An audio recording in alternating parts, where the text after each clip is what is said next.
지난주에 우리 코비드 확진자분들이 계셔서 안전을 위해서 모이지 못했고, 그 전주에 우리 창세기 2장 말씀 함께 나눴어요. 기억나실지 모르겠습니다. 제가 한번 읽어볼게요. 천지와 만물이 다 이루어지니라. 하나님이 그가 하시던 일을 일곱째 날에 마치시니 그가 하시던 모든 일을 그치고 일곱째 날에 안식하시니라. 하나님이 그 일곱째 날을 복되게 하사 거룩하게 하셨으니 이는 하나님이 그 창조하시며 만드시던 모든 일을 마치시고 그날에 안식하셨음이니라. 기억나시나요? 설교 제목이 거룩한 안식의 시간이었고, 하나님께서 세상 만드신 모든 피조세계 가운데 다른 어떤 물건, 다른 어떤 사람, 어떤 장소도 아닌 시간을 거룩하게 하셨다는 말씀을 들려드렸습니다. 그리고 그 거룩한 시간에는 하나님의 속성이 드러나는 시간으로 하나님께서 계획을 하고 계셨고, 그것은 바로 히브리서에서 말씀하는 것 같이 평강, 안식, 평안의 그런 시간들을 말하는 것이라고 함께 그 생각 나눴어요. 그러니까 하나님께서는 이 피조세계를 창조하시면서 분명히 이 거룩한 시간들을 점점 확대해 가시면서 그것을 온 인류 역사에, 온 우주의 역사에 가장 궁극적인 목적으로 계획하고 계시다. 온 피조세계에 하나님의 임재하심이 가득하고 하나님의 속성이 모든 피조세계 가운데 드러나고, 하나님께서, 창조주께서 이 피조세계 안으로 들어오셔서 창조주와 피조주가 함께 교통하며 함께 살아가고 함께 평강을, 그 하나님의 안식을 누리는 그 너무나도 복되고 거룩하고 영광스러운 그런 시간들을 계획하고 계시다. 그런 말씀을 함께 나눴습니다. 그리고 우리 주 예수 그리스도께서는 바로 그 시간을, 미래에 완성될 그 하나님 나라의 거룩한 시간을 2000년 전에 미리 이 땅으로 가지고 오셔서 미래의 시간을 미리 살아볼 수 있도록 성도들에게 그 안식의, 거룩한 안식의 은혜들을 허락하셨다라고 말씀드렸습니다. 그래서 하나님, 그리스도께서는 스스로는 안식일의 주인이라고 하셨고, 오늘 오전도사님 콜드 워십할 때 읽어드린 말씀처럼 수고하고 무거운 짐진 자들아 다 내게로 오라, 내가 너를 쉬게 하리라 라고 안식을 모든 세상 사람들에게 선물해 주시는 분이 바로 우리 주 예수 그리스도시다. 그래서 우리는 더 이상 안식일의 규례 지키지 않는다고 그랬어요. 우리는 더 이상 유대인들의 안식일의 규례에 얽매이지 않습니다. 그것이 예수님의 가르침이었고 사도 바울의 가르침이었고 초대교회 교부들의 가르침이었습니다. 우리는 더 이상 안식일의 규례에, 그 옛것의 규례에 얽매이지 않는다. 다만 우리는 예수 그리스도 안에서 모든 시간을 거룩하게, 모든 시간을 평안하게 살아간다. 살아가야 한다가 아니라 살아가게 되어 있다. 그리스도 안에 있는 자들은 그 무질서 혼란을 벗어나서 참된 평강과 안식을 누리도록 되어 있다. 그리고서 우리 Q&A 시간 가졌어요. 제가 Q&A도 녹음해가지고 디스코드에 올려놨는데 한 번 더 들으신 분 계신지 모르겠어요. 저는 설교보다 그게 훨씬 재밌더라고요. 오호전 도사님도 자기가 말한 부분은 빼달라고 그랬는데 그냥 이제 씹었습니다. 제가 듣기에는 그 부분이 너무 재밌고 또 유익하고 그래서 길이 남겨놓으려고 지우지 않고 그냥 냅뒀습니다. 저한테는 굉장히 유익하고 재밌는 시간이었던 것 같아요. 많은 좋은 질문들 해주셨는데, 시간상 설교 한 45분, Q&A 한 45분 했어요. 근데 더 하고 싶었고 더 많은 질문들이 나올 거라고 생각되고 나왔어야 한다고 생각되는데 더 길게 할 수는 없어서 한 10시쯤 돼서 끊었습니다. 우리가 그날 더 깊이 나눴어야 되는 얘기들이 분명히 있습니다. 제가 이런 설교는 교회에서 함부로 못해요. 왜 그럴까요?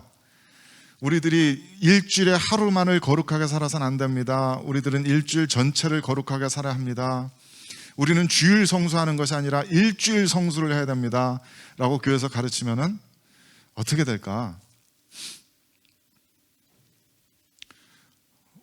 제가 굉장히 존경하는 목사님께서, 제가 청년부 담당하고 있을 때 농담 반 진담 반으로 그런 식사하면서 그런 얘기 하셨어요.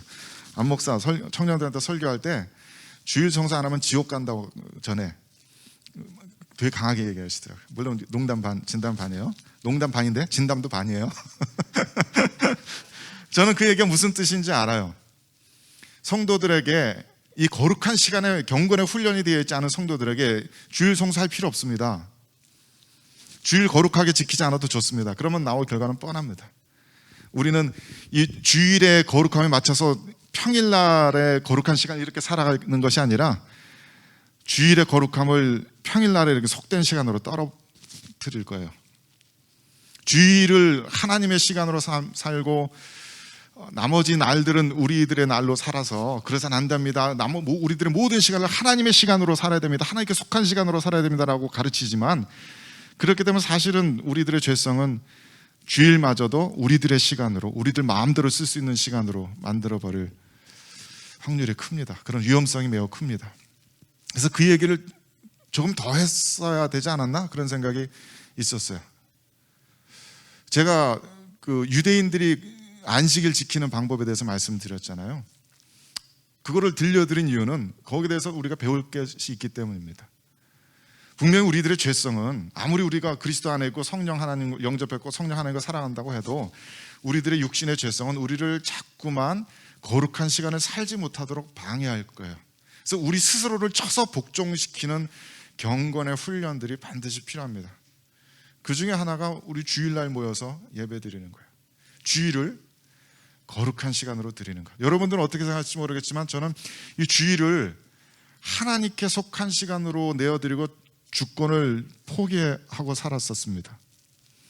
제가 신학교 다닐 때 이 안 되는 영어로 풀타임 5과목 들으면서 전에도 한번 말씀드렸지만 교회에서는 청소년부도 맡아서 했었고 청년부도 맡아서 했었고 찬양 간사도 했었고 교회 청소하는 사찰 집사 역할까지 다 했어야 됐어요. 스태프들이 아무도 없어서. 지금 생각해도 되게 힘들었겠다 싶어요. 토요일 날까지 페이퍼를 다 완성을 해야 하지만, 그래서 월요일 날 아침 내 가는 수업을 준비를 해야 하지만 그렇게 못할 때가 너무 많아요. 그래도 토요일 저녁부터는 공부 손 안 댔습니다. 저의 목표는 패스하자 이거지. 좋은 성적 받자 이거 아니었거든요. 그래서 토요일 저녁부터 주일 저녁까지는 그냥 하나님께 드렸어요. 예배 드리고 성도들과 만나고 미팅하고 교제하고, 그리고 저녁에 집에 돌아와서 가족들과 저녁 먹고 씻고 해 떨어지고 주일 저녁이 되면 그때부터 공부했습니다. 지금도 생각나는 게 우리 허천의 목사님 수업 들을 때인데 일주일에 못해도 한 200~300페이지는 읽어가야 돼요. 그거를 페이퍼로 정리해서 써가야 되는데 그 한 주간 동안 하나도 못 읽고 주일 저녁 6시가 딱 됐는데 200페이지를 읽고 이제 서머리를 해가야 되는 거야. 근데 제 영어 실력 갖고는 그게 안 될 것 같은데 되대? 돼요. 이게 막 급하니까 하나님의 능력이 임하니까 됩니다. 물론 힘들지. 잠 덜 자야 되지. 몸 고달프지. 하지만 내가 다른 사람의 것을 함부로 손댈 수 없듯이 이 시간은 하나님께 속한 것이라고, 그게 제 원칙이었어요. 그 당시에.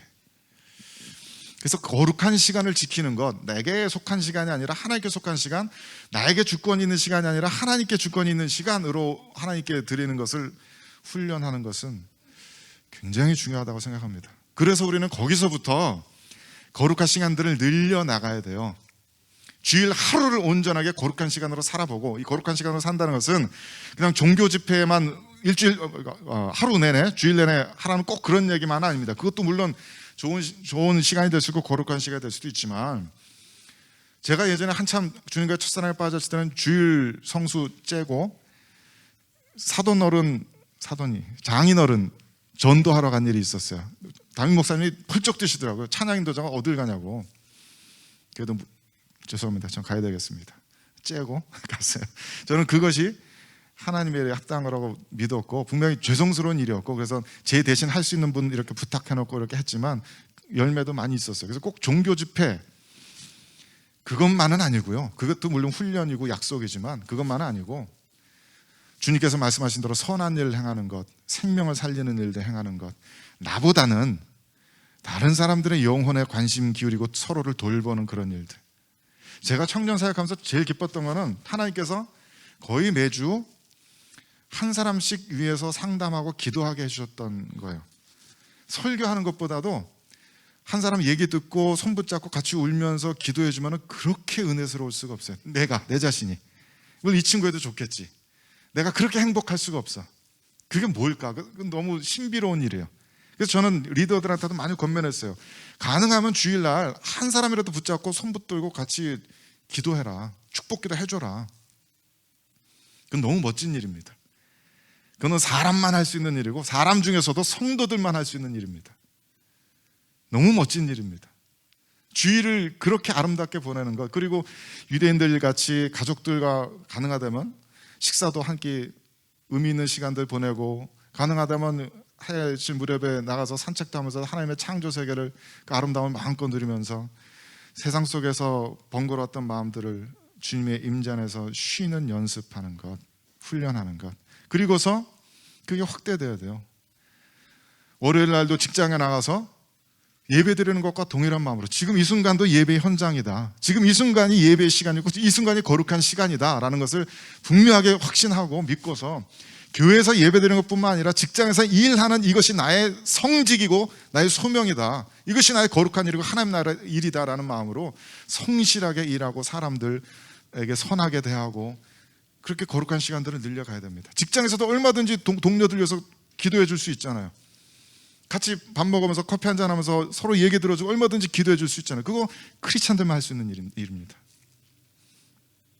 월요일 저녁에 모여서 이 시간 온전히 거룩한 시간으로 보내고, 또 수요일 수요예배, 금요 기도회 뭐 이런 것뿐만 아니라 그렇게 점점점 우리들의 시간을, 거룩한 시간을 이렇게 우리 수준으로 끌어내리는 것이 아니라 나머지 평일의 시간들을 거룩한 시간으로 살아나는 연습들을 해야 돼요. 근데 제가 해보니까 물론 정말로 이 거룩한 시간에 주일의 질이 좀 떨어지는 건 분명히 있어요. 이해하겠어요? 예전처럼 막 주일 성수, 막 하나님께 온전히 이러지 않고 조금 더 인간다워진다고 할까? 조금 더 평범해진다고 할까? 하지만 내가 이제부터는 거룩한 시간이야, 이런 의식이 저한테는 없어졌다는 거예요. 이 장소가 여기가 거룩한 장소야 라는 그런 의식이 없어졌다고요. 그냥 거룩한 시간들이야, 이제부터 예배의 시작이야, 이런 의식이 저한테는 이제 없어졌어요. 그냥 거룩한 시간들을 늘 주님 안에서 살고, 때로는 부족하고 허물이 있지만 그리스도의 피 안에서 언제든지 용서받을 수 있다는 확신 가지고 다시 새롭게. 그래서 아마 저와 여러분이 이렇게 경건의 훈련 계속하면서 나이 80, 90, 아마 그렇게까지 되면은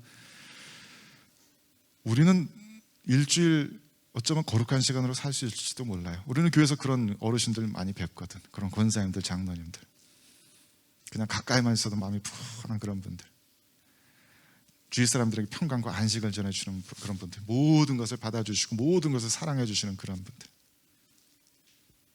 그래서 그 얘기를 꼭 나누고 싶었어요. 거룩한 시간을, 주일을 거룩한 시간으로, 주일만을 거룩한 시간으로 살 필요가 없습니다 라는 이야기를 악용하지 않게 되기를, 그 복음을 남용하지 않게 되기를. 마틴 로드 존스 목사님이 그랬거든요. 복음이 올바로 선포되는 곳에는 반드시 그 복음을 남용하는 자들이, 오용하는 자들이 나타나게 되어 있다. 그런 사람들이 안 나타난다면 그것은 복음이 온전히 선포된 것이 아니다 그랬거든요. 분명히 위험성들이 우리들에게는 있어요. 그래서 더더욱 지금까지 신앙의 선배들이 우리들에게 전해준 그 전통도 잊지 않고, 그것도 잘 배우고, 교만하게 막 쉽게 멀리하지 않고 잘 배우고 몸에 익히고, 그리고 나서 차근차근 더 성숙한 신앙으로 나아갑니다. 그럴 수 있는 우리 모두가 될 수 있게 되길 주님의 이름으로 축원합니다. 그리고 또 하나 중요한 질문이 더 있었어야 했다고 생각해요. 그것은 이제 오늘 다루고 싶은 이야기인데, 공예배에 관한 것입니다. 주일을 거룩한 날, 안식일로 지킬 필요가 없다면, 주일만을 거룩한 날을 지킬 필요가 없다면, 그리고 성경에서 말하는 예배가 반드시 이런 종교 집회가 아니라 하나님의 목적을 위해서 내 자신의 삶을 헌신하는 것이라면, 종교 집회만이 하나님의 일이 아니고 직장에서의 일도 거룩한 소명이라면 왜 꼭 주일날 예배를 우리는 모여서 드려야 되는 거지? 저는 그 의문이 굉장히 오래 있었거든요. 예배 사역 한 25년 막 이렇게 하다 보니까 점점 궁금해지는 거예요. 이게 도대체 뭐지? 이거 지금 우리 뭐 하는 거지? 이게 뭘까? 우리는 철학가 나와가지고 늘 그 본질에 집중하거든요. 본질적인 질문. 이게 해결이 안 되면 그 다음에 못 나가는 거예요. 이거 도대체 뭐지? 왜 하는 거지? 성경에 하라고 되어 있나? 특정한 시간 날짜 정해서 꼭 모이라고 되어 있나? 저는 그런 구조를 못 찾았어요. 이거 왜 하는 거지? 공예배는 우리들의 골방에서 드리는 개인 예배와 뭐가 다른 거지? 왜 달라야 하는 거지? 저는 솔직히 공예배보다는 골방에서의 개인 예배에서 은혜 받은 기억이 훨씬 많아요. 계속 이렇게 섬기는 자리에서 서 있어서 그런지 모르겠지만, 물론 은혜롭죠. 굉장히 은혜롭고 막 그렇지만은 정말 하나님께서 나에게 말씀하시고 나의 삶을 완전히 뒤바꿔 놓으시는 그런 체험들은 늘 골방에서 일어났지 이런 데서 안 일어났어요. 이건 그냥 좋아요. 은혜로워요. 하지만 개인 예배에서의 그런 강렬한 깊은 감동과 체험은 공예배에서 저는 느껴본 적이 없어요. 공예배는 왜 드리는 걸까요? 왜 하는 걸까요? 그 의미는 뭘까요? 전 그게 아직도 궁금해요. 아직도 그걸 찾고 있어요. 어떤 책에서 그런 멋있는 말이 있더라고요. 우리가 어디로 가야 하는지는 가면서 배워나가는 것이다. 제 삶이 딱 그래요. 내가 왜 예배드려야 하는지를 계속 예배드리면서 계속 배워나가는 거예요. 아직도 그건 이것 때문이에요 라고는 딱 이렇게 심플하게 정리해서 말 못하겠어요. 하지만 지금까지 배운 것들, 하나님께 주신 생각들을 좀 나누고 싶어요. 왜냐하면 우리는 이제 예배 사역을 해야 되니까. 주님이 하는 예배 사역의 의미가 무엇인지 우리가 함께 공유해야 할 테니까. 우리가 도대체 이거 뭘 하려고 하는 것인지 같은 자리에서 출발하고 싶으니까.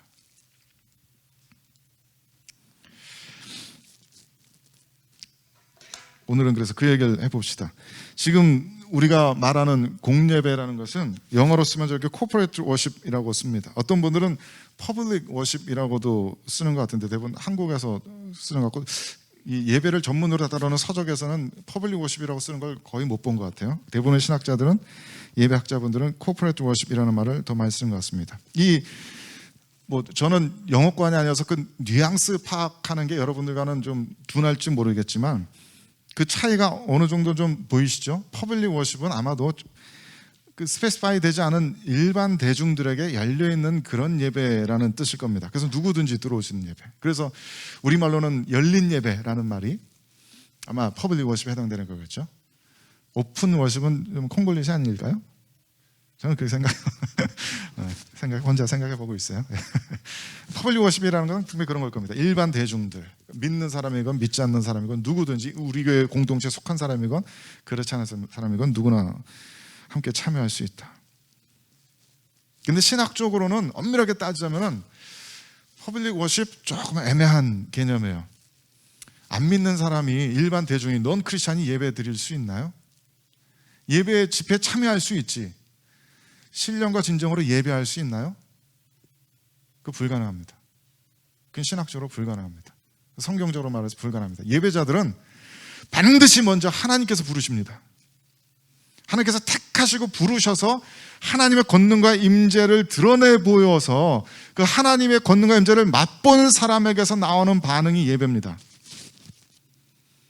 그러니까 그냥 예배 드릴 수는 없어요. 하나님을 알지 못하는 사람에게 예배를 기대할 수는 없어요. 우리 지역교회에서 우리 찬양팀들, 우리 청년들, 쟤들은 왜 이렇게 예배를 못 드릴까? 그 걔들 잘못이 아니에요. 하나님께서 안 만나주신 것 뿐이에요. 하나님께 만나주시면 누구나 예배 드립니다. 근데 퍼블릭 워십이라는 것은 그런 개념을 좀 이렇게 희미하게 만들잖아요. 누구나 예배 드릴 수 있다는 뜻이. 그래서 신학자들은 공예배를 코퍼레이트 워십이라고 많이 씁니다. 코퍼레이트 워십의 반대말이 뭐겠어요? 퍼스널 워십일 겁니다. 집단적으로 함께 공동체로서 함께 드리는 예배와 개인 예배는 다른 거죠. 두 개는 서로 대체될 수 없습니다. 이 공예배는 그 공동체의 약속이고, 저는 오늘 이번 주일날 어디 식구들이랑 놀러 가니까 오늘 주일 예배는 참석 못합니다. 죄송합니다. 저는 그쪽 가서 예배 드릴게요. 이거 제 기준에서는 make sense 하지 않아요. 그냥 공예배 못 오면 공예배 못 오는 거예요. 그거랑 자기가 개인 예배 드리는 걸로 대체는 안 돼요.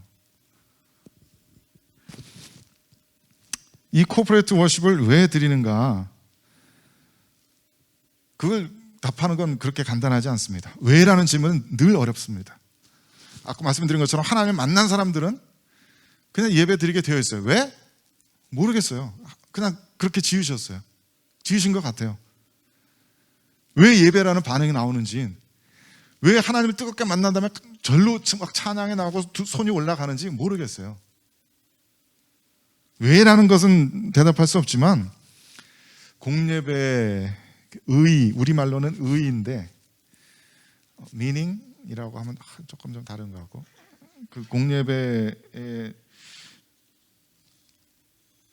significance, 영어로 저게 제일 흡사한 단어가 아닐까. 제가 옛날에 번역 일 했었거든요. 그래서 단어와 단어 연결하는 걸 되게 좋아하는데 저 단어가 제일 비슷한 단어가 아닐까. 공예배의 의의는, significance는 무엇일까? 그런 질문을 한번 바꿔보도록 합시다. 어떻게 말하면 공예배의 열매는 무엇인가? 공예배를 드리고 나서 우리들에게 무엇이 남기를 우리는 기대하는 건가? 그렇게 바꿔볼 수도 있을 테고요. 첫 번째는 여기 쓰는 것처럼 공예배는 하나님 나라를 보여줍니다. 와, 이걸 처음 배우고서 막 온몸에 전율이 왔어요. 그렇구나. 공예배는 하나님 나라를 사람들의 눈에 보여주는 이벤트입니다. 오늘 우리가 읽은 본문이 바로 그것을 가장 잘 보여주는 말씀 중에 하나라고 저는 믿어요. 9절에서 12절까지의 말씀을 다시 한번 읽어보시다. 제가 읽어볼게요. 이 일 후에 내가 보니 각 나라와 족속과 백성과 방언에서 아무도 능히 셀 수 없는 큰 무리가 나와 흰 옷을 입고 손에 종려가지를 들고 보호자 앞과 어린 양 앞에 서서 큰 소리로 외쳐 이르되 구원하심이 보호자에 앉으신 우리 하나님과 어린 양에게 있도다 하니, 모든 천사가 보호자와 장로들과 내 생물의 주위에 서 있다가 보호자 앞에 얼굴을 대고 하나님께 경배하여 이르되 아멘. 찬송과 영광과 지혜와 감사와 존귀와 권능과 힘이 우리 하나님께 세세토록 있을지어다. 아멘.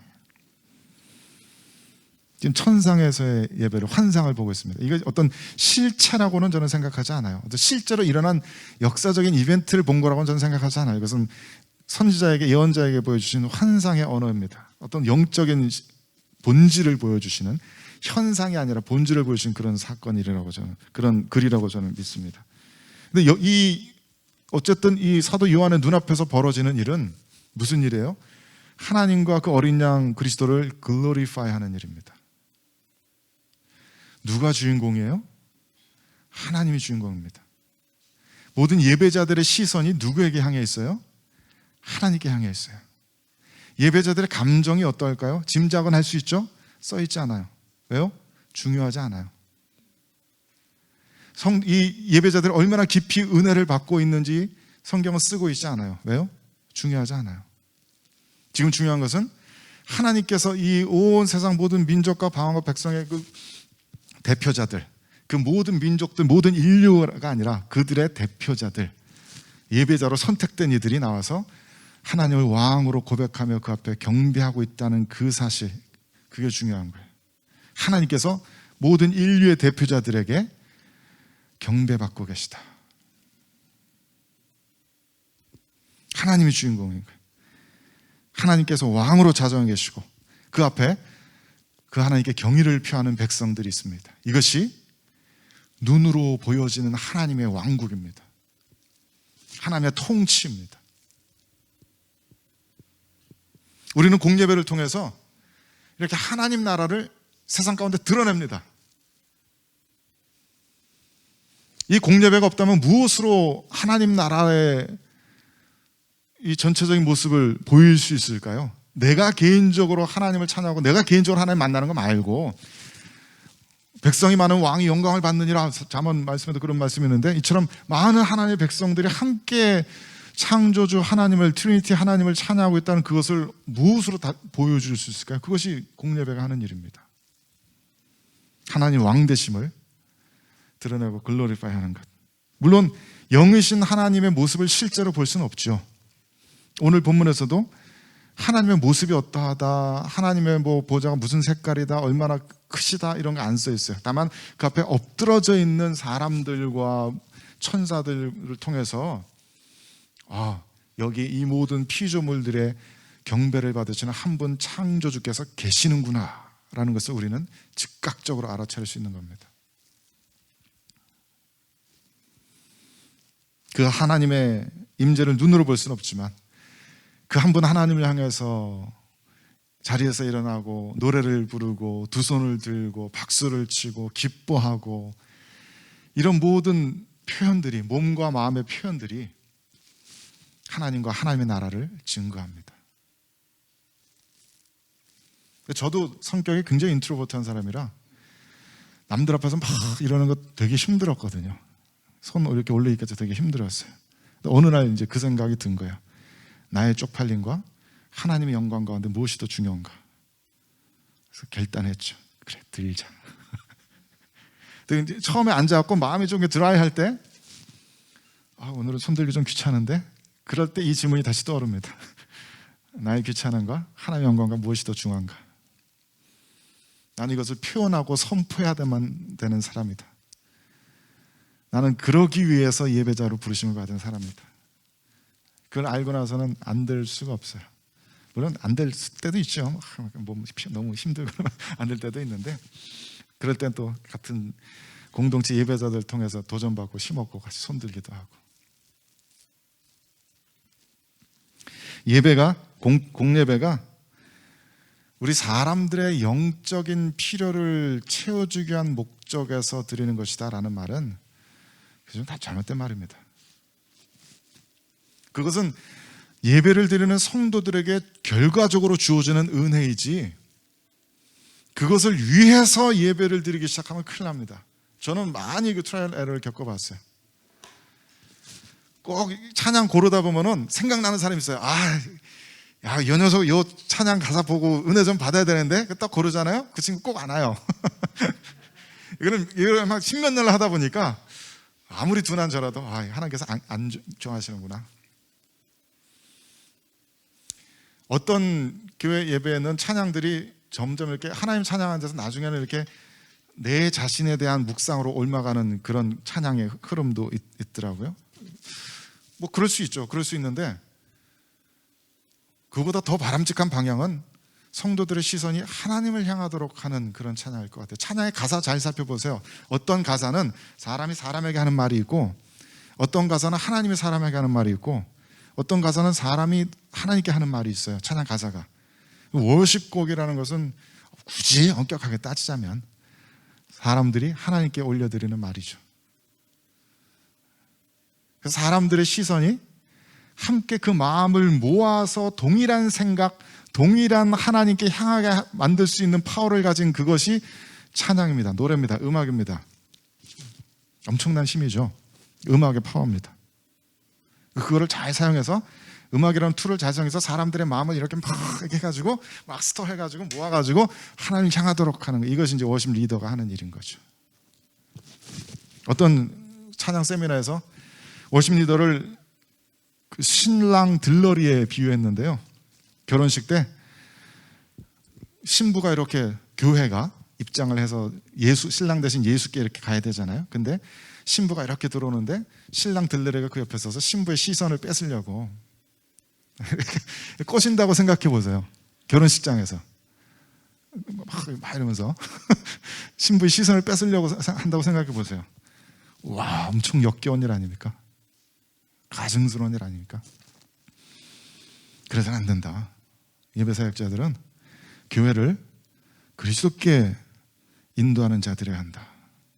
그것이 세상에서 크리스찬들이 해야 되는 일이기도 하고, 교회 사역하면서 내 제자 만들려고 하는 분들도 많이 있고, 저도 그런 실수를 많이 했어요. 그거 정말 위험한 일이겠구나 싶더라고요. 그래서 내가 교회를 딱 나가면은 나 따라서 우르르 오고, 이건 정말 그리스도의 제자를 만들어야지 내 제자를 만드는 것은 정말 위험한 일이구나. 그래서 본교회 그만두고 나오는데 아무도 안 따라 나오잖아. 청년부 그만두는데 잘했어. 그러니까 우리들의 이 공예배 역할은 사람들의 시선을 하나님께로 향하게 하면서 하나님께서 우리들의 왕이심을 온몸으로 표현하는 겁니다. 제가 신천지 교육 비디오 본 적이 있어요. 그 교회에서 우리 원로 목사님께서 한번 그 비디오 어서 구해하다가 주일 예배 시간에 딱 틀어주셨는데, 그래서 그렇게 교육시키더라고. 각 교회에 파송돼서 신천지 추수꾼들이, 그 2단 추수꾼들이 각 교회 파송돼서 앉아가지고 예배를 방해해라. 다리 꼬고 몸 틀어라. 마침 다리 꼬고 있었네. 뭐 그런 게 아니라, 근데 찬양 인도 하다 보면은 저의 찬양을 인도해 주는 분들이 있거든요. 뒤에서 막 뜨겁게, 저를 더 뜨겁게 만들어주는 그런 분들이 있거든요. 근데 반면에 저희 찬양을 막 방해하는 분들도 계세요. 마음이 차갑게 식어지게 만드는 분들도 계세요. 그런 거를 하라는 거예요. 그게 예배를 망가뜨리는 거고, 그 교회를 망가뜨리는 거라고. 우리 예배자들이 해야 되는 일은 그 반대의 일. 모든 성도들의 시선이 하나님을 향하게 하고, 하나님께서 우리들의 왕이심을 표현하고 선포하는 것. 내가 좀 귀찮고 창피하고 그렇더라도 적극적으로 주님을 위해서, 과하게 말하자면 순교적 각오로 나는 이 드라이한 예배 가운데서 하나님을 선포하리라. 하나님에 대한 우리들의 사랑을 선포하리라. 제가 믿기로 성도들을 정말 섬기고 싶다면, 성도들을 정말 위로하고 싶다면, 정말 성도들의 문제를 해결해 주고 싶고, 정말 성도들의 인생에 도움이 되는 그런 은혜를 끼치고 싶다면 하나님의 영광을 보여줘야 합니다. 그것보다 더 큰 위로는 없습니다. 복음주의자들이 잘못 생각해서 어떻게든 사람들 끌어들이려고 주일 예배 이후에 이번 주에는 서커스 다녀옵니다, 이번 주에는 무슨 쇼가 있으면, 그 실제로 미국 교회들에 있었어요.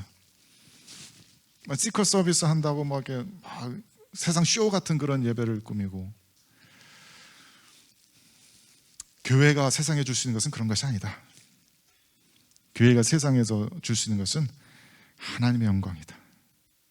성도라면, 하나님께 택하심을 받은 사람들이라면 그것을 통해서 가장 큰 위로와 가장 큰 힘을 얻게 되어 있다.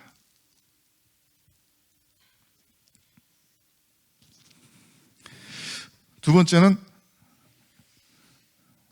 첫 번째는 그래서 공예배를 통해서 우리는 하나님의 나라, 왕 되신 하나님과 그분의 백성들, 이 공동체를 보여주는 것이고, 두 번째는 그래서 이어지는 이야기입니다만, 우리들의 공예배는 종말론적인 미래의 모습을 보여줍니다. 좀 어려울 수도 있는 단어들이지만, 그러니까 주님께서 재림하신 이후의 세상, 지금도 우리들을 향해서 시시각각 다가오고 있는 그 미래를 미리 보여주는 것이 공예배다. 오늘 이 본문이 쓰여진 것이 아마 AD 90년대쯤 될 거예요. 학자들이 그렇게 추측합니다. 당시 로마 제국의 모든 시민들은 황제를 숭배해야만 했어요. 그런 황제 숭배가 많이 일어날 때쯤입니다. 황제 상도 세워놓고 거기 앞에 경배하고 그랬어야 됐어요. 크리스찬들은 당연히 그것을 거부했고, 그래서 사람들의 핍박과 박해를 받기 시작했죠. 동네 사람들에게 손가락질 받고 경제적인 불이익을 당하고 매를 맞고 감옥에 가고 심지어는 목숨까지 잃었습니다. 그런 컨텍스트에서 주어진 말씀이에요. 13절부터 17절까지의 말씀을 그런 컨텍스트를 염두에 두고서 한번 읽어봅시다. 제가 다시 읽어볼게요. 장로 중 하나가 응답하여 나에게 이르되 이 흰옷 입은 자들이 누구며 또 어디서 왔느냐? 내가 말하기를 내 주여 당신이 아시나이다 하니 그가 나에게 이르되 이는 큰 환난에서 나오는 자들인데 어린 양의 피에 그 옷을 씻어 희게 하였느니라.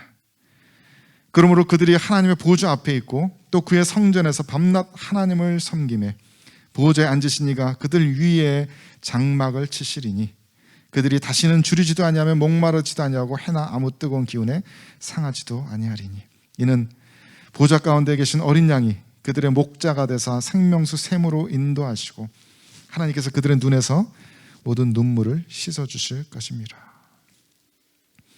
이 말씀이 당시에 핍박받는 성도들에게 얼마나 큰 위로가 됐을까요? 사도 요한은 미래를 보여주었어요. 미래 우리들의 예배의 모습을 보여주었어요. 미래 우리들이 누리게 될 세상의 모습을 보여주었어요. 그 세상의 어떤 원리들을, 그 세상의 중요한 본질적인 모습들을 보여주었어요. 그 나라에는, 그 시대에는 창조주 하나님께서 마침내 하늘 문을 여시고 우리 맨 처음 찬양 부른 것처럼 오픈 뭐라고? 오픈 더 헤븐 헤븐의 문을 여시고 마침내 이 땅 가운데 오셔서 하나님과 창조주와 피조물들이 우리가 함께 살아가는 세상이 될 것이다. 그때 그 하나님께서 우리들의 모든 고생과 수고를 다 알아주시고 우리들에게 세상이 줄 수 없는 위로를 주시고 우리들의 모든 눈물을 씻어줄 것이다. 지금의 이 고달픈 것, 그 영광에 비하면 아무것도 아니다. 사도 요한은 공예배를 통해서 이런 말씀들을 전하면서 이 초대교회 성도들은 공예배를 통해서 이런 사도들의 편지를 함께 나누면서 같이 꿈을 꾼 거예요. 같이 비전을 보기 시작한 거예요. 같이 미래를 보는 거예요. 우리가 지금 저 길을 향해서 달려나가고 있다라고 표현하고 선포하는 거예요. 그것이 성도들에게 얼마나 큰 힘이 되겠냐고요.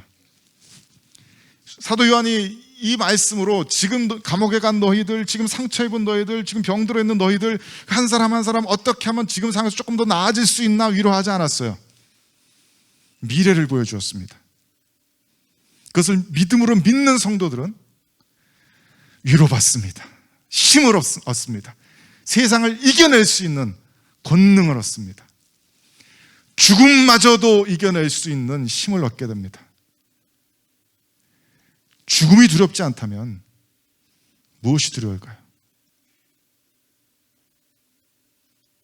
사람들의 필요에 집중하는 예배는 죽음을 이겨내지 못하게 만듭니다.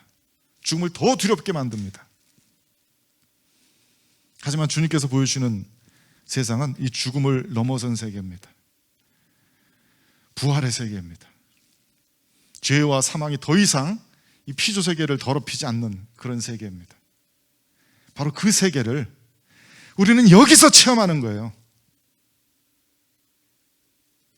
하늘과 땅이 열리고 하늘과 땅이 하나 되는 그 벅찬 감동을 우리는 공예배를 통해서 함께 공동체들과 함께 맛보는 거예요. 때로는 예배 때문에 굳이 나랑 인게이지 되는 말씀이나 메시지가 없더라도 예배 드리고 나서 내 영혼에 힘이 솟지 않던가요? 설교 시작 전에는 막 콧물 찔찔 흘려서 설교할 수 있을까 그러는데 갑자기 막 힘이 나잖아요. 나네? 저는 사도 요한이 보여주는 이것이 저와 여러분의 미래라고 확신합니다. 그 미래에 이런 역사적인 이벤트가 벌어질 거라는 얘기가 아니라 이것이 미래의 모습의 어떤 그 본질적인 원리다라고 저는 확신합니다. 그것이 저의 삶을 얼마나 놀랍게 바꿨는지. 이 말씀은 성경 제일 마지막 부분 21장, 22장에서 또 반복되는 말씀이기도 해요. 인류 역사의 가장 마지막에 이루어질 그 영광스러운 모습들을 하나님께서는 사도 요한을 통해서 교회에게 자꾸 보여주시는 거예요. 이것이 너희가 드리는 예배의 진정한 영적인 의미야. 너희들은 모든 피조물들과 함께 하나님을 찬양하고 경배하고 있고 그 하나님께 위로받고 있고 그 하나님께 미래의 소망을 받고 있어. 너희들은 이 땅에 속한 사람들이 아니라 장차 올 새로워진 땅에 속한 사람들이야. 너희들은 과거에 속한 사람들이 아니라 미래에 속한 사람들이야. 이것이 너희들의 참된 모습이야. 그리스도의 피로 온전히 씻겨져서 정결하게 된 자들.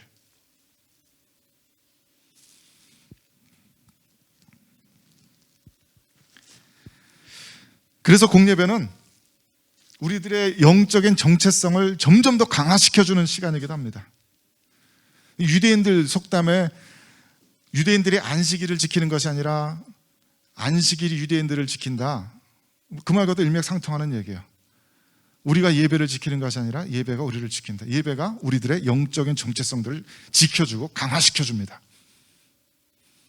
제가 좀 흑인교회 다니는데 한 2달 교회 안 다니다가 이제 교회를 다니기 시작했어요. 흑인교회 다니는데 어떤 할머니 권사님, 물론 권사라는 타이틀은 없겠지. 누가 봐도 권사님이야. 와서 이렇게 쓰시고 교회 예배당 딱 들어오시면은 이래가지고 막 이제 참 기도를 하신 다음에 앉아가지고 계속 성경을 읽으세요. 이러면서 누가 봐도 권사님이야. 왜 그렇게 되셨을까? 20대부터 그렇게 사셨을까? 아닐 거예요. 계속 예배 드렸잖아요.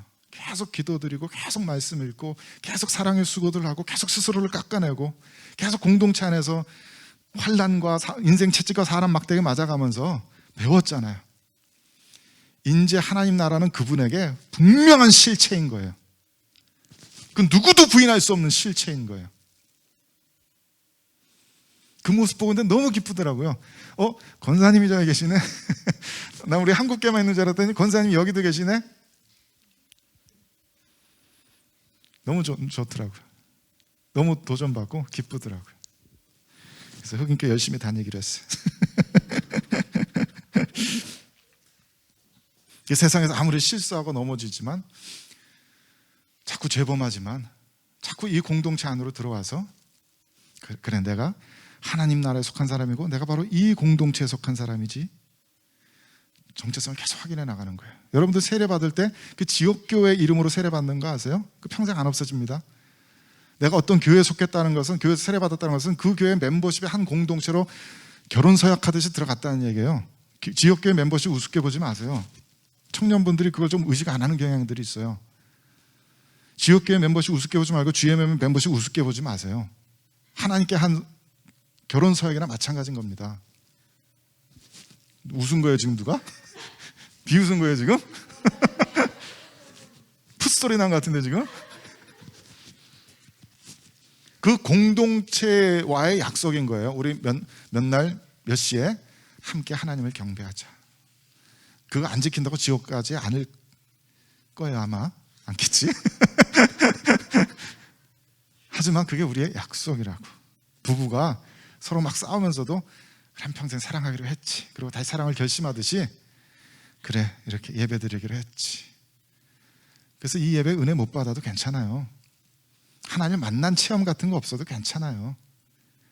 우리가 함께 예배를 드렸다는 그 사실이 중요한 거예요. 그게 하나님께 카운트 되는 거라고 저는 믿어요.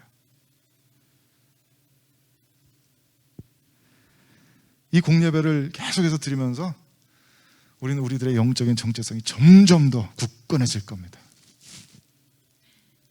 눈으로 계속 보거든, 귀로 계속 듣고 계속 몸으로 체험하니까 계속 강화될 거예요. 그래서 그렇기 때문에 세 번째 마지막으로 하나님께서는 예배를 통해서 성도들을 그리스도 닮게 하십니다. 우리 돈 있으시고 관심 있으신 분들은 저 책을 한번 읽어보세요. 제목은 까먹었는데 영어로 부제가 We Become What We Worship. 벌써 이 타이틀 딱 읽으면 끝났어, 책 내용이. 그거를 갖고 이렇게 책 한 권을 쓴 건데 너무 멋있잖아요. 강렬하잖아. 성경 전체가 이거에 대한 이야기더라고. 예배 전쟁, 월십 워에 대한 이야기더라고. 성경 전체가 이 사람들이 무엇을 예배할 것인가, 그거에 대한 이야기더라고. 그리고 마지막에 요한계시록에 얼마나 영광스럽게 주님만을 섬기며 주님만을 예배해온 자들이 주님의 마크를, 주님의 형상을 이마에 달고서 그리스도와 같이 변화되어 가는지, 그 스토리더라고요 성경이. We become what we worship. 이건 우리가 노력한다고 되는 게 아닙니다.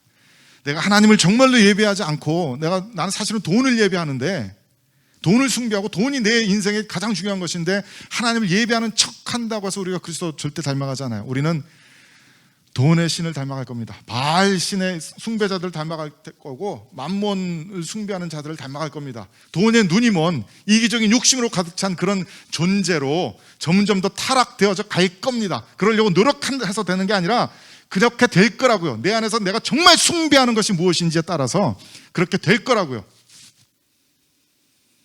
내가 내 자신의 이미지를 숭배하고 내 자신의 성공, 내 자신의 인생만을 위한 그런 이기적인 욕심만으로 살아가면서도 하나님을 예배합니다 라고 말한다고 해서 그리스도 닮아가지 않는다고요. 나이가 들면 들수록 점점 더 추악하고 이기적인 나르시스트로 드러나게 될 거예요. 아무도 속일 수 없습니다. 오직 그 마음속 깊은 곳에서 정말 그리스도를 사랑하는 이들만이, 나를 사랑해주는 하나님 말고 하나님을 사랑하는 이들이 하나님처럼 닮아갈 거예요. 나를 사랑해주는 하나님만을 예배할 거면 그 뭐 부처가 나를 더 사랑해주면 그러고 갈 거야? 뭐 저 다단계에서 굉장히 멤버십 막 끈끈하고 그런 거 알아요? 나 해봤거든. 되게 끈끈하다 막 끈끈하고 막 갔다 오면 되게 힘난다. 스님들 법문도 막 열심히 들어봤는데 정말 위로가 되는 말씀들 많아요. 한 주 동안 꼭 붙들고 살 수 있는 내 마음의 모든 아픔을 치유해주는 말씀들이 정말 많아요. 법문들 가운데. 그러니까 나를 사랑해주고 나에게 도움이 되는 그 하나님 말고 성경에 기록된 그 객관적 진리로서의 하나님을 정말 사랑하고 있느냐, 그 하나님께 반했냐고요. 그 그리스도께 반했냐고. 날 사랑해 주셔서가 아니라, 나에게 잘 대해 주셔서가 아니라, 그분이 하나님이시기 때문에, 그분이 그리스도이시기 때문에, 이 온 우주 천지 유일무이한 분이시기 때문에 그분을 사랑하고 있냐고요. 그분께 매료되었냐고요. 그분께 붙들렸냐고요. 그러면 우리는 애쓰지 않아도 그분을 닮아가게 될 것이다. 그분의 그 진리를, 그 거룩함을, 그 아름다움을 지금 당장 몸으로는 안 되는 것 같아도 계속 그 방향을 바라보게 될 거라고요. 자꾸 닮고 싶어서 애쓰게 될 거라고요. 그분의 그 자비를, 그 친절을, 그 용서를 나도 닮아가려고 애쓰게 될 거라고요. 너무나도 당연하게. We become what we worship.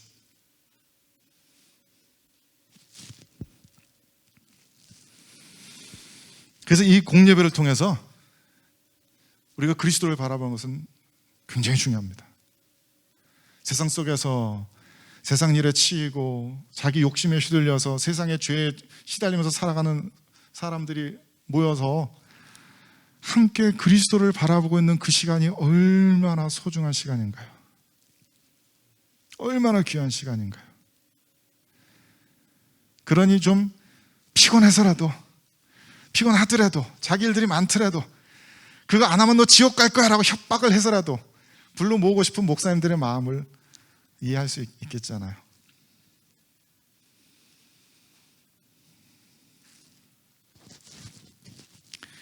말씀을 정리해 보겠습니다. 우리는 공예배를 통해서 하나님의 나라를 실체를 드러냅니다. 굉장히 초라해 보이죠? 초라해 보이고 가난해 보여요. 근데 진짜 멋있는 건 이 가난한 것 가운데 있는 거야.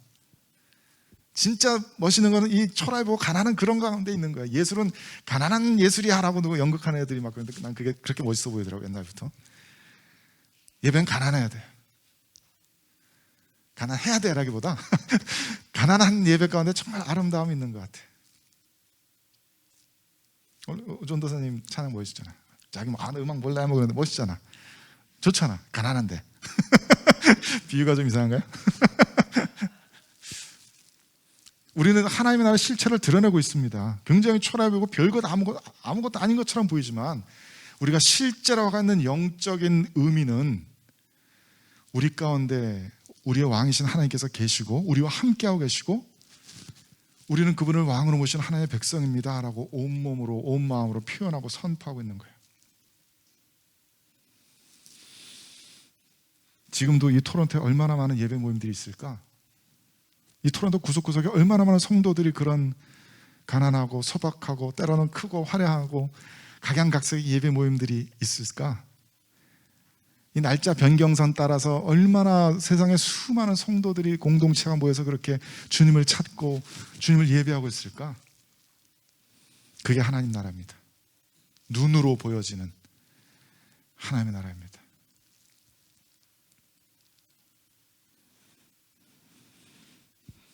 그래서 우리들 스스로를 위한 예배, 우리가 은혜 받고 사람들에게 은혜 나눠주기 위한 예배, 사람들 더 많이 모으기 위한 예배, 꼭 그러지 않아도 돼요. 우리가 만들어가야 될 예배 문화는 그런 거 아닙니다. 하나님 왕이신 하나님의 나라가 굳이 종교적인 방법 아니더라도, 굳이 딱딱하게 리지드한 그런 종교적인 이런 것 안 따르더라도 우리가 정말 생각하는 그 예수 그리스도의 그런 것들이 있잖아요. 그 따끈따끈한, 그 풍성한, 그 여유로운, 행복한 그런 것들이 표현되고 선포되는 예배, 그런 예배 문화를 우리 만들어가야 된다. 그런 예배자들의 세대가 열리길 바란다. 그런 겁니다. 둘째로는 공예배를 통해서 완성된 하나님의 나라를 즉 우리들에게 주어질 미래를 미리 체험하고 있습니다. 우린 그걸 믿어야 됩니다. 하나님의 임재와 권능이 우리 가운데 이미 함께하고 계심을, 또 영원히 함께하시겠다고 약속하신 것을 우리는 믿어야 되고, 그 하나님 안에서 나눠주는 풍성한 평강과 안식과 위로를 나눠야 돼요. 우리에겐 상상력이 필요합니다. 우리에겐 크리스천 예술가들이 필요합니다. 그리스도 재림하신 이후에 육신의 부활을 가지고 살아가는 이 세상은 어떤 것일까? 그때 얘들은 어떻게 노래하고 있을까? 어떤 표정으로? 얘들은 무엇을 연주하고 있고 쟤들은 뭘 찍고 있을까? 상상력이 필요합니다. 그거를 지금 해야 돼요. 그 미래를 지금 해야 돼요. 그 미래를 지금 만드는 이 우리들의 믿음이 장차 올 것들의 실체를 바치는 서브스트럭처입니다. 이것이 없으면 무너집니다. 이해가 됩니까? 그 미래를 가지고 와서 여기서 살아내는 사람들이 있어야 돼요. 우린 예배를 통해서 그걸 해야 합니다.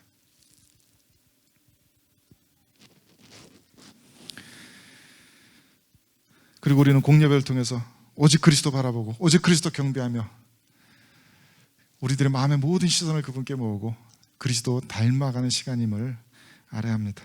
그 예배 목적들을 우리가 충분히 이해한다면 우리가 공예배를 통해서 어떻게 성도들을 섬겨야 할지, 어떤 노래들을 부르고 어떤 영상을 만들어서 온라인으로 성도들과 함께 나눠야 할지, 어떤 말씀을 전하고 어떻게 교제를 나눠야 할지 조금씩 더 선명해질 수 있을 거예요.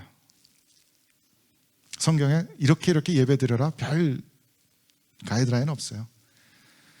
영과 진리로,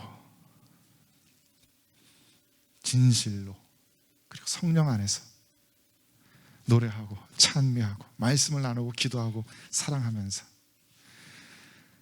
하늘과 땅이 하나 되는, 그걸 우리는 공예배를 통해서 맛보고 표현하고 선포합니다. 하지만 오늘 나는 이런 얘기들이 공예배에 대한 모든 것이라고는 저는 믿지 않아요. 저는 아직도 이 예배에 대한 학생이고 우리 모두가 예배에 대해서 더욱더 배워나갈 것이 많다고 믿습니다. 예배는 여전히 신비입니다. 희한해요. 이 안에 은혜가 있습니다. 저는 이 예배에서 천국을 발견한 거예요. 우리 모두가 그럴 수 있게 되길 바라요. 그 신비를 배워나갑시다. 결코 예배가 우리들의 종교적인 의무나 짐이 되지 않기를 바랍니다. 그것 가지고 예배를 통해서 오히려 하나님을 분노케 하고 하나님을 모욕하고 경멸하는 일이 없도록 합시다. 예배를 통해서 하나님을 기뻐합시다. 사랑합시다. 누립시다. 가슴 아팠던 대화 중에 하나는 우리 후배 찬양 인도자들이 저나 저희 선배들이 겪었던 그 예배 강렬한 체험들을 겪어보지 못했다는 얘기가 저는 너무나 가슴 아프고 죄송해요. 우리 다음 세대들에게 그 예배 강렬한 체험, 하늘과 땅이 하나 되는 이게 뭐야? 이런 경험들이 있게 되길 간절히 바랍니다. 우리가 그것을 위해서 뭘 해야 될지는 모르겠지만 뭘 해도 할 수 있으면 좋겠습니다.